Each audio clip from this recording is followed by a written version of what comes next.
Shalom, selamat pagi. Bagaimana kabarnya? Luar biasa. Sebelum saya akan memulai menyampaikan kebenaran firman Tuhan, ada satu, kalau istilahnya itu tembang kenangan atau lagu lawas, sebuah karya dari Jeffrey S. Chandra yang akan saya nyanyikan untuk mendahului kebenaran firman Tuhan yang akan disampaikan. Baru tadi pagi dadak saya minta tolong kepada Pak Eko, karena Pak Ari belum datang tadi juga. Tolong bantu saya untuk nyanyi lagu. Monggo Pak Eko.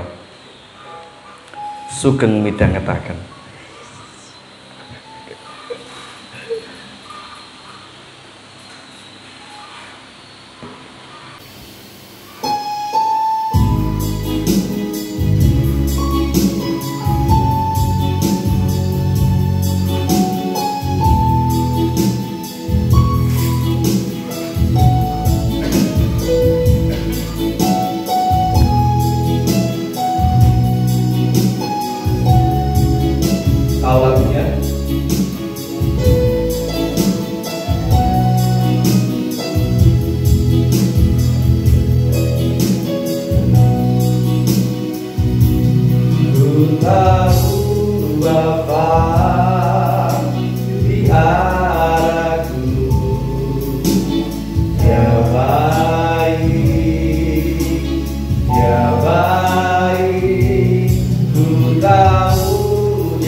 Surga, terima kasih Tuhan atas kebaikan Tuhan dalam kehidupan kami. Apapun yang terjadi, kami percaya bahwa Tuhan punya rencana yang indah, yang terbaik dalam kehidupan kami. Apapun yang terjadi, kami percaya bahwa kebaikan Tuhan menyertai setiap jalan kehidupan kami. Apapun yang terjadi, kami percaya Yesus adalah Tuhan yang menyelamatkan kami, yang menolong kami tepat saat Tuhan berkenan untuk membuat kami bangkit dan merasakan kuasa mukjizat yang daripada Engkau.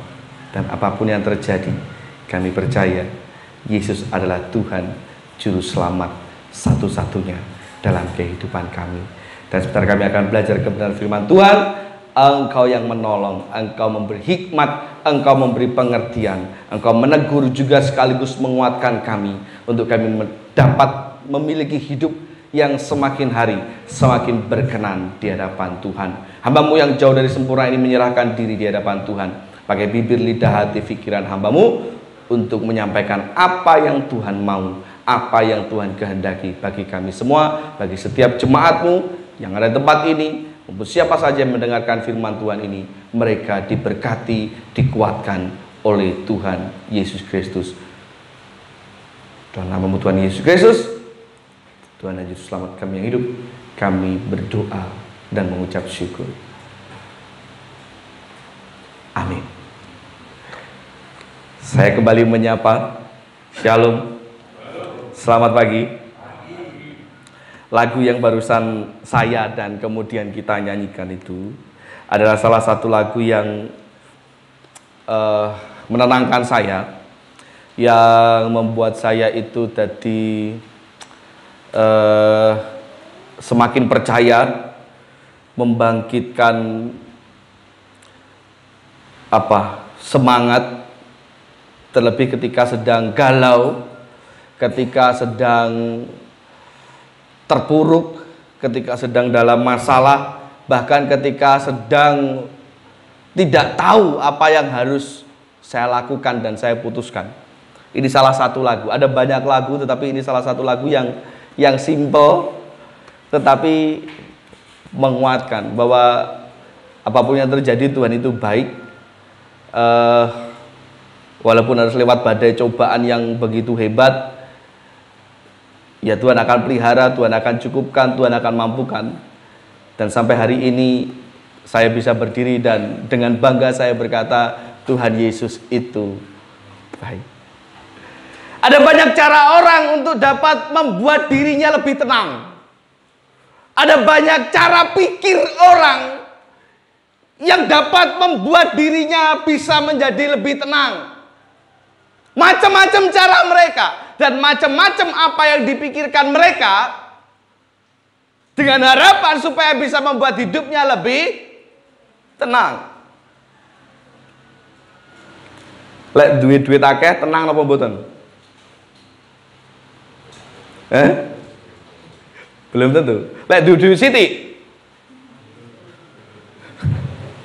Pak, duit kan gak digawa mati. Nek gak ra duit rasane kayak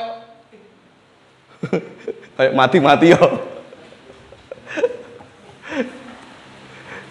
Tapi ada juga orang yang berpikir, lah aku duitku akeh, ratusan juta, duit deposit di bank, mungkin hidupku akan tenang. Lek kayak ngene iki nyuwun sewu miskin. Baik apa-apa bingung. Ban motor bocor, ban mobil bocor, ora ada duit. Ora tenang. Tapi lah aku sugih kan urip kula tenang gitu. Tapi pada kenyataannya belum tentu ya. Tadi yang Mbak Pri katakan dia belum tentu. Ada banyak orang kaya yang dalam hidupnya itu nggak tenang. Sing wedi kemalingan lah, sing wedi usahane bangkrut lah, dan lain sebagainya, ketidaktenangan mereka. Makanya orang kaya, bisnismen itu orang pernah bisa tidur nyenyak. Gitu loh. Loh Pak, tapi kan mereka punya uang untuk membayar satpam 24 jam. Lah terus sudah ada satpam 24 jam, uripe tenang. Belum tentu. Belum tentu. Wong kadang ki maling karo sing jaga ki pinter malinge. Iya toh? Dulu ketika kami sekeluarga, saya kelas berapa ya, Mah? Adik yang jelas masih bayi. Saya kelas 6 SD. diberi kesempatan oleh bos bapak saya waktu itu untuk tinggal atau menempati sekaligus menjaga gudang penggilingan padi, dan kami ditempatkan di rumah yang paling belakang di dalam itu. Belakang itu sawah, kuburan dan sebagainya, jalan sawah, kuburan dan sebagainya. Depan ada penjaga, tengah ada penjaga, dan belakang itu ada penjaga bapak saya. Maling melompat kok, kabeh sekap, bapakku dikeprok. Disekap juga bapakku ketika lampu dari tengah itu dimatikan. Kok lama nggak dinyalakan? Bapak itu ke depan pesen sama ibu, jeng, nah ngono ya. Lek enek sing dodok-dodok, karena perasaan sudah nggak enak karena bapak keluar itu sudah bawa klewang gitu. Lek enek sing dodok-dodok, ojo dibukane selain aku. Nah, ternyata di tengah jalan bapak sudah ditunggu di balik truk itu, dikalungi celurit, terus disekap juga bapak. Nah, nggak lama adalah yang dodok-dodok ke rumah kami. Pesan bapak adalah ojo dibuka nih. Nih coba jenengan bayangkan kalau ternyata yang dodok-dodok ada sekitar 4 atau 5 orang nggawa arit karo nggawa klewang, wih kempling kae. Jinan bukane apa mboten? Itu saya masih kecil. Ternyata penjagaan yang ketat sekalipun tidak menjamin orang itu bisa aman dan juga tenang. Ora Pak Sugih nggih apa dijaga nggih apa lek awake ora sehat? Yakin awake sehat iso tenang? Lagi sehat apa mboten? Puji Tuhan. Ning ana wae to pikirane. Ana wae to sing gawe atine dadi galau. Apa benar ya sing tenang dan lain sebagainya. Apakah salah? Tidak sepenuhnya salah. Bisa saja semua itu bagi sebagian orang membuat tenang. Bisa. Tetapi percayalah bahwa segala sesuatu yang saya sebutkan tadi tidak akan ada yang bisa bertahan lama. Membuat seseorang tenang selama-lamanya. Ketika seorang pengusaha usahanya terancam bangkrut, dia mulai tenang. Ketika orang yang sekaya apapun akan mengalami ketidaktenangan. Ketika merasa bahwa rumahnya sudah tidak lagi menjadi aman. Dan lain sebagainya. Nyatanya semua yang tadi tidak bisa membuat benar-benar tenang di dalam kehidupan orang. Kalaupun iya, maka saya percaya bahwa tidak akan bertahan selama-lamanya. Sebab masalah itu ya selalu ada. Orang enek wong sing sehat 100% selama-lamanya. Saya belum pernah tahu. Minimal watuk pilek kuwi mesti ono. Gitu? Coba angkat tangan selama Covid kemarin. 3 tahun ya Covid. Pandemi Covid itu. 3. 19, 20, 21. Dua-dua dinyatakan bebas toh. Selama Covid kemarin ada yang tidak pernah kena sama sekali, angkat tangan. Ayo angkat tangan. Sing tidak pernah kena Covid sama sekali. 1, 2, 3. Wah, oke, lumayan. Sehat berarti ya selama Covid ya? Sehat. Tenang enggak tapi? Sehat pun tidak menjadikan tenang. Karena ada saja masalah yang ada di sekitarnya. Semua itu tidak akan menjadi tenang. Tetapi Bapak Saudara, dalam kitab Mazmur pasal 62 ayat yang kedua. Mazmur 62 ayatnya yang kedua. Satu ayat saja. Sabar, saya akan bacakan, silakan disimak. Hanya dekat Allah saja aku tenang, daripadanya lah keselamatan. Hanya dekat Allah saja aku. Terus daripada nyala keselamatanku. Lanjut. Hanya dia kota bentengku. Aku tidak akan goyah selama-lamanya. Orang akan goyah selama-lamanya. Hanya dekat Allah saja aku tenang. Segala yang tadi saya contohkan itu tidak akan abadi, tidak akan kekal membuat manusia menjadi tenang. Tetapi Mazmur mengatakan, hanya dekat Allah saja aku tenang. Maka kalau tanya, berarti kunci ketenangan itu apa, Pak? Bukan harta benda, bukan kekayaan, ya, bukan keamanan dijogo satpam, jadi tenang, ya, bukan juga karena kesehatan. Toh kalaupun semua itu bisa membuat manusia menjadi tenang, tapi percayalah itu tidak akan berjalan selama-lamanya. Tetapi pagi ini kita akan belajar apa yang menjadi kunci ketenangan hidup seseorang, khususnya mereka yang sudah percaya kepada Yesus. Jelas seperti Mazmur 62 ayat 2 tadi berkata, hanya dekat dengan Allah saja, hanya dengan berhubungan karib dengan Tuhan, manusia itu akan menjadi hanya dekat Allah saja. Hanya dengan memiliki hubungan yang erat, hubungan yang karib, hubungan yang intim dengan Tuhan, manusia atau khususnya orang-orang yang percaya menjadi lebih tenang. Mazmur 84 ayat 11. Kalau jenengan pasti tahu lagu ini. Lebih baik satu hari di pelataranmu, terus, daripada 1000 hari di tempat lain. Mazmur 84 ayat 11. Sebab lebih baik satu hari di pelataranmu daripada 1000 hari di tempat yang lain. Oh, alah Pak. Awalnya gereja hawane kok kudu pengen balik, 1000 hari di tempat lain, 1 hari di rumah Tuhan. Nah, apa?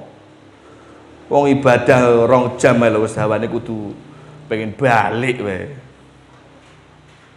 Sing rong masak lah, sing rong umbah-umbah lah, sing meh nyumbang lah, sing apa meneh? Selak ngelah lah. Lembangnya aku rak ngeleh. Ngeleh bengok-bengok. Emang agak susah. Pak, tapi itu kan hanya bentuk fisik, Pak. Bentuk fisik, Pak. Nggak menjamin orang itu dekat dengan Tuhan ketika dia suwi naik gereja. Ya memang. Dekat dengan Tuhan tidak harus digambarkan dengan jenengan lama di gereja. Naik gereja dari pagi sampai sore, walau saya naik acara apa-apa, geledakan turun naik gereja, nggak harus seperti itu. Tapi kalaupun mau ya silahkan. Orang yang sing larang, gitu. Orang yang sing larang. Tapi ya buat apa? Pitik erong dipakani, tanduran erong disirami, waya kerja rak mangkat, lah meng apa? Turun naik gereja lah ngopo? Timus erong di deplok, apa nih? Telone gitu ya, meh ngopo gitu. Tapi kalau mau ya silakan. Tapi saya lebih tenang Pak. Ya wis monggo. Gitu. Ya memang semua itu bentuknya hanya fisik, tetapi kuncinya, poinnya adalah bahwa bagaimana dengan semuanya itu ada rasa yang selalu butuh dengan Tuhan. Ada rasa yang selalu nyaman dengan Tuhan. Ada rasa yang tidak ingin meninggalkan hadirat Tuhan gitu. Itu yang namanya hidup dekat dengan Tuhan. Loh, ada banyak kok orang yang lagi ke gereja tapi pikirannya kemana-mana. Ada banyak kok orang yang saat ini duduk diam di gereja. Di Kebakarum nggak ada. Kemarin keren-keren, amin. Neng gereja liya mesti akeh gitu. Apa meneh sing jemaate akeh, pendetane khotbah ada sing ketok. Ono sing lagi ngelamun, ono sing lagi padu, jiwit-jiwitan ora ketok. Ha lek kene kan jenengan ngapa-ngapa aku ketok. Gitu. Makanya mau ke Bang api-api gitu. Nek gereja ya pikirane nek gereja tenan. Amin. Ngono lho. Gitu. Gak jamin memang secara fisik tubuh ini ada di gereja. Ya tapi apapun itu bentuknya, percayalah hanya dekat dengan Allah saja kita bisa menjadi tenang. Satu perasaan, satu rasa di mana kita selalu rindu, nyaman bersama-sama dengan Tuhan. Gitu loh. Baik melalui pertemuan-pertemuan ibadah, termasuk jam doa. Ayo, saya jam doa. Apakah sinetron Ikatan Cinta jauh lebih nyaman daripada jam doa? Maupun juga saat teduh pribadi. Ya toh, saat teduh pribadi dia cecek bolong-bolong. Ya. Antara jujur atau polos, Pak. Abang rumah saya memang aku salah gitu. Wes ibadah atau pangkat. Saat teduh pribadi juga gak semangat, males. Lebih mau dekat dengan Tuhan. Padahal nyanyi yang tadi loh. Lebih baik, yes, Yesus. Satu hari, ya Tuhan. Neng kon donga males, ibadah males. Ora semangat, sing alasannya inilah, sing itulah gitu. Bagaimana mau dekat dengan Tuhan? Kalau Anda tidak bisa dekat, tidak bisa nyaman dekat dengan Tuhan, bagaimana hidup bisa tenang? Siapa yang tidak menginginkan ketenangan hidup? Ada yang pengen hidupnya kacau. Semuanya pengen tenang toh? Dekatlah dengan Tuhan. Miliki rasa nyaman ketika berdekat, berbicara, bersekutu, beribadah, memuji nama Tuhan. Oke. Kenyamanan hati ketika dekat dengan Tuhan. Kunci ketenangan yang pertama, dekat dengan Tuhan. Yang kedua, kunci ketenangan yang kedua selain dekat dengan Tuhan adalah bagaimana setiap kita dapat menyerahkan diri sepenuhnya kepada Tuhan. Kunci yang kedua adalah penyerahan diri sepenuhnya. Menyerahkan diri yang sepenuhnya itu berarti gak separuh-separuh, gak digondeli.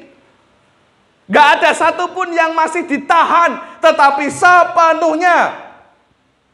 Mempercayakan hidup kita sepenuhnya kepada Tuhan. Seperti nasihat Daud dalam Mazmur 37. Mazmur 37 ayat yang kelima. Nasihat Daud demikian dikatakan. Serahkanlah hidupmu pada Tuhan dan percayalah kepadanya dan Ia akan bertindak. Makanya ada lagu serahkanlah, serahkanlah. Pak Yunus nyanyi betul, tidak apa-apa. Hatinya seneng kok. Masa jenengan anak lagi seneng. Serahkanlah, serahkanlah, serahkan pada Yesus. Dia akan ganti segala suka menjadi duka. Orang ngantuk, berarti orang ngantuk.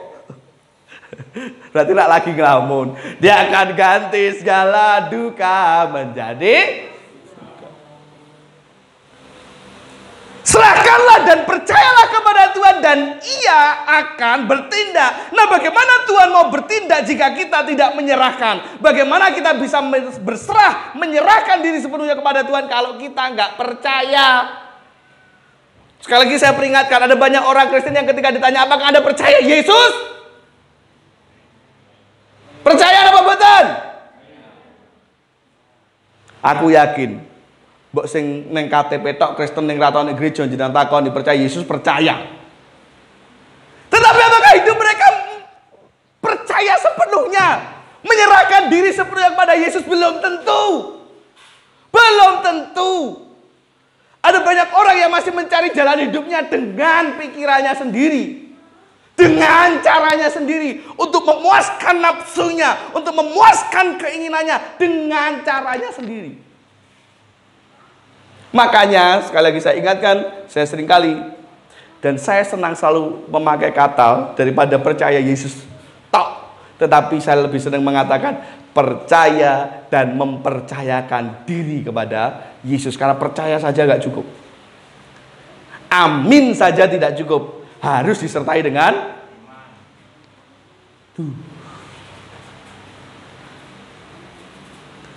apakah Anda percaya Yesus? Amin. Stop. Ya. Harus dengan iman, yang artinya hidupmu diserahkan, dipercayakan sungguh-sungguh kepada Tuhan. Berarti lah aku lara ora perlu dokter, Pak, karena aku percaya Yesus. Iman tanpa perbuatan hakikatnya adalah mati. Engkau percaya tetapi tidak mau bertindak, padha karo ora beriman. Ya kudu nang dokter dong. Berarti lah aku butuh duit, ora usah ngapa-ngapa, donga sesuk teko, Pak. Ya mungkin bisa. Ning Tuhan akan lebih baik dan lebih menghargai perjuanganmu. Mbah usaha apa, dodolan es lilin kayak, dodolan es lilin tau es lilin? Halo? Rodok jarang ya ditemu es lilin sekarang ya. Ibu saya dulu dodolan es lilin. Tiap malam bungkus es lilin ya, Mah. Dijual di TK-nya adik. Pakai termos gitu. Ngontel sepeda mini. 3-4 km dari rumah. Karo gojeng adik. Ya, Mah yo. Karo bentuk oyot nggawa jajanan. Alah jajanan bocah cilik-cilik kalau jualan di kantinnya TK-nya adik saya. Es lilin. Jadi tiap malam itu bungkusi apa? Sirup. Ya, sirup ya. Rasanya macam-macam, mono rasa stroberi, rasa sirsat, rasa kakek takon barang ya ono gitu. Karek tuku, karek ngombe we takon. Rasa kakek takon. Es lilin.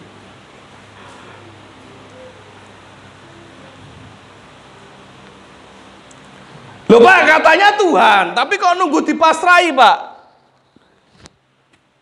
Saya mau katakan, orang sang ngatur-ngatur Tuhan. Banyak manusia itu yang sok ngatur Tuhan, merasa lebih Tuhan daripada Tuhan. Loh, kamu Tuhan? Kayak ketika Yesus disalibkan loh. Prajurit itu toh, orang Romawi itu toh, kan ngomong, kalau engkau Tuhan, katanya Tuhan, kalau engkau Tuhan turunlah. Loh, lah dikedepi wae iso ilang kabeh kok dadak nantang Tuhan. Manusia itu banyak yang suka nantang Tuhan daripada memilih untuk percaya kepada Tuhan. Jarene Tuhan.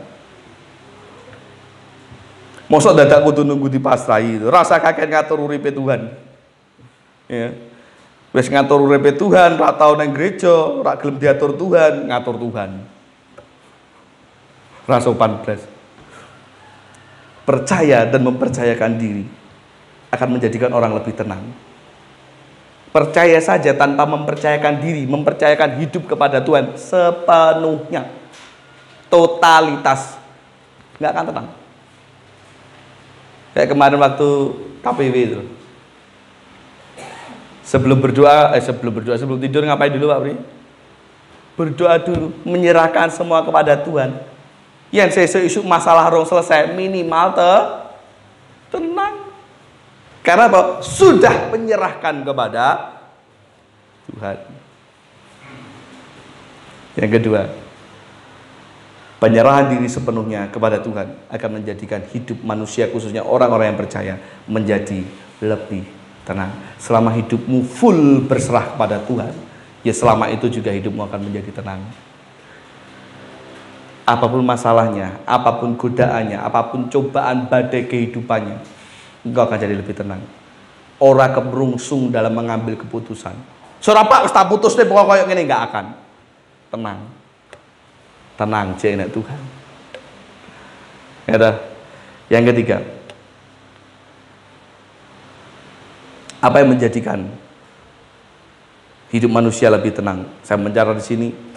Orang yang hidup di dalam kebenaran, akan menjadikan hidupnya menjadi lebih tenang. Dasarnya apa, Pak? Yesaya 32 ayat 17.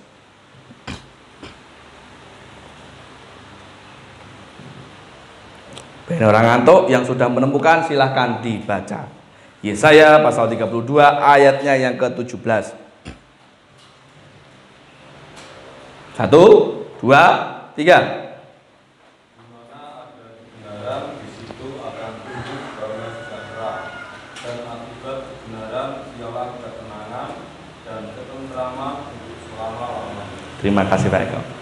Di mana ada kebenaran, di situ akan tumbuh damai sejahtera, dan akibat kebenaran ialah ketenangan dan ketentraman untuk untuk selama-lamanya. Di mana ada kebenaran, selama hidup Anda benar, wis to, percaya, tenang uripmu. Lho kok iso, Pak? Saya pernah cerita, Sifra itu pernah dibully sejak kelas 2 SD. Bahkan sampai terakhir kelas 5, bahkan kelas 6 kemarin itu sempat terjadi, tapi masih bisa diselesaikan. Dan saya selalu katakan dengan Sifra satu kalimat yang sama. No, Duk, Kak, selama kamu benar, mbok sampai manapun, sampai kapanpun tak bela dia. Selama kamu benar dan selama kamu jujur. Tapi kalau kamu sudah nggak jujur dan kamu yang salah, minta maaf, papa angkat tangan, nggak bisa bela. Kamu salah kok. Wes lah, apaan sih dibela? Gitu. Selama benar, kita pun akan dibela oleh Tuhan. Maka tenanglah hidup kita. Selama benar. Lu kok bisa, Pak? Contoh, orang yang salah atau yang sedang melakukan dosa tertentu tidak akan pernah hidup tenang atau tidak pernah tenang di dalam hidupnya. Contoh,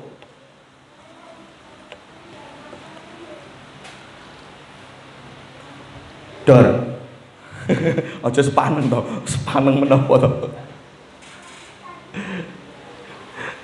Seorang pembunuh, seorang pencuri, seorang perampok, uripe bener apa mboten? Seorang penjudi, seorang pemabuk, uripe bener apa mboten?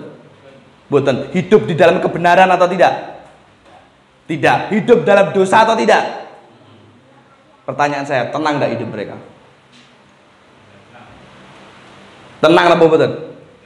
Sing wedi kecekel, sing wedi konangan, sing senengane judi, tombok togel, tombok nomor judi, keplek gaple, keplek kartu, kayak sejari Pak Yu kemarin. Lek main kartu tok boleh atau tidak? Terlepas iki pendeta apa duduk? Lek dolen kartu tok ya oleh. Wong kartu tok wae. Lek pas rondo jarene contoh kan. Tapi kan aja nganggo duit. Pak, lek totone jepitan kuping piye, Pak? Saya dulu pernah sama teman-teman waktu pelayanan di daerah sana itu.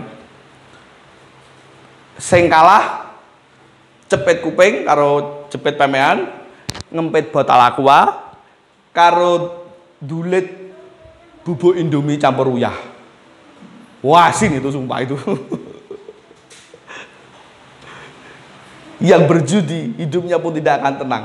Apa meneh ora tahu menang. Sing menang piye, Pak? Tenang, ora. Sesuk mesti pengen tombok nomor meneh. Sesuk mesti pengen judi meneh. Judi bola kayak gini terus itu. Gak akan tenang hidupnya. Apapun kondisi dosa yang sedang kita jalani sampai hari ini akan membuat kita hidup tidak tenang. Minimal ya kayak mau wedi konangan. Takut ketahuan, dihantui rasa bersalah. Ada beberapa kesaksian orang yang ditangkap karena membunuh gitu ya. Akhirnya menyerahkan diri karena apa? Jarene dipripeni, tahu dipripeni? Dihantui korbannya. Enggak. Ya itu enggak tahu lah, itu terserah. Tapi kalau saya percaya dia dihantui oleh rasa bersalahnya sendiri. Kalau beli wedhus supaya ora kabeh wong Tegel dah mateni menungso meneh gitu. Dihantui rasa bersalah, takut ketahuan, takut kalah dan sebagainya. Ada banyak ketakutan-ketakutan yang membuat hidupnya menjadi lebih tidak tenang. Dosa apapun itu, ketika hidup kita ada di dalam ketidakbenaran, percayalah itu akan membuat kita jadi tidak tenang. Nah, artinya kalau saat ini kita sedang mengalami atau merasakan beberapa hal yang tadi saya sebutkan, wedi konangan, tiba-tiba rumangsa bersalah, tiba-tiba rumangsa wedi kalah. Kalau mungkin jenengan suatu saat atau saat ini sedang merasakan itu, ya perlu introspeksi diri, jangan-jangan sedang tidak hidup dalam kebenaran. Yen uripe mulai rak tenang, koreksi diri, aku lagi urip mlaku bener atau tidak. sak sugi-sugi koruptor, apa mereka uripe tenang? Saya percaya tidak. Tenang Pak, angger konangan ndak wis to. Apa menen delok kanca-kanca lho. Lah kayak cekel ya. Lho, lah kayak juga kecekel ya.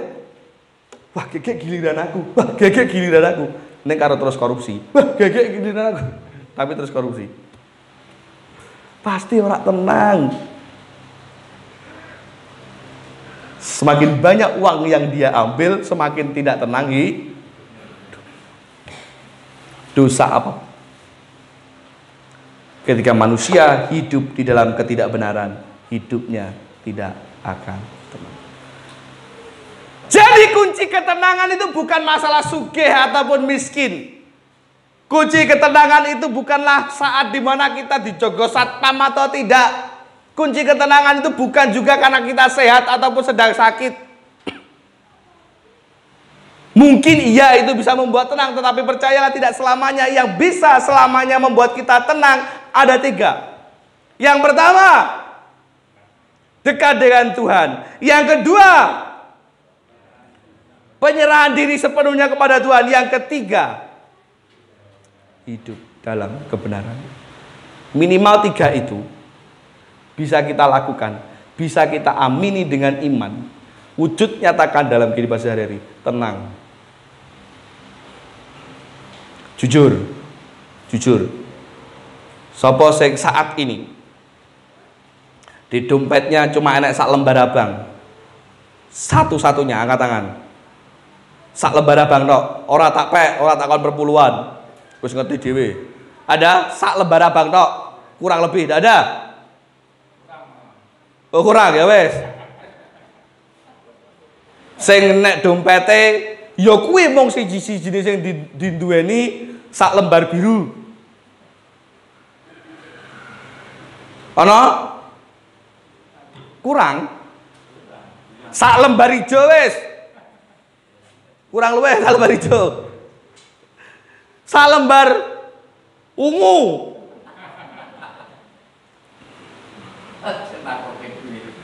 Nek dompetku mau karya nek KTP karo SIM. Karena memang saya tidak pernah pegang uang. Tapi tenang napa mboten? Tenang napa mboten? Halo?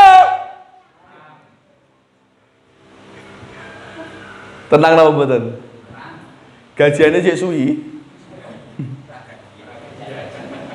Murah gaji. Podo. Cek suwi. Wes suwi dicicil bisa deh Bu. Ora apa-apa.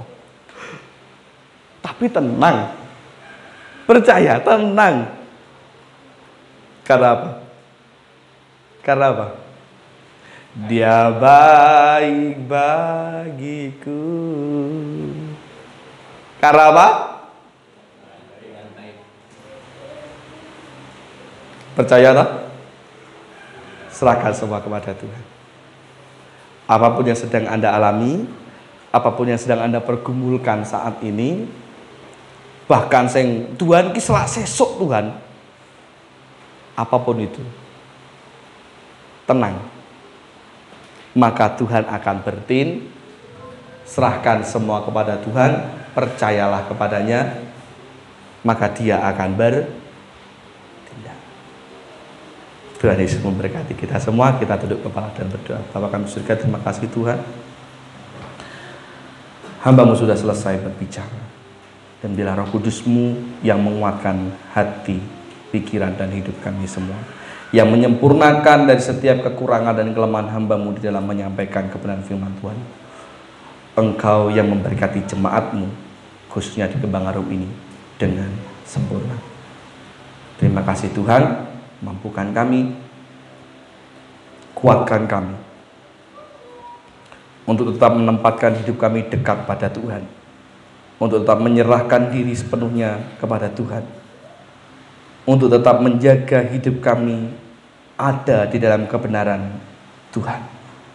Tidak mudah, dan tentu akan banyak cobaan yang terjadi di kemudian hari.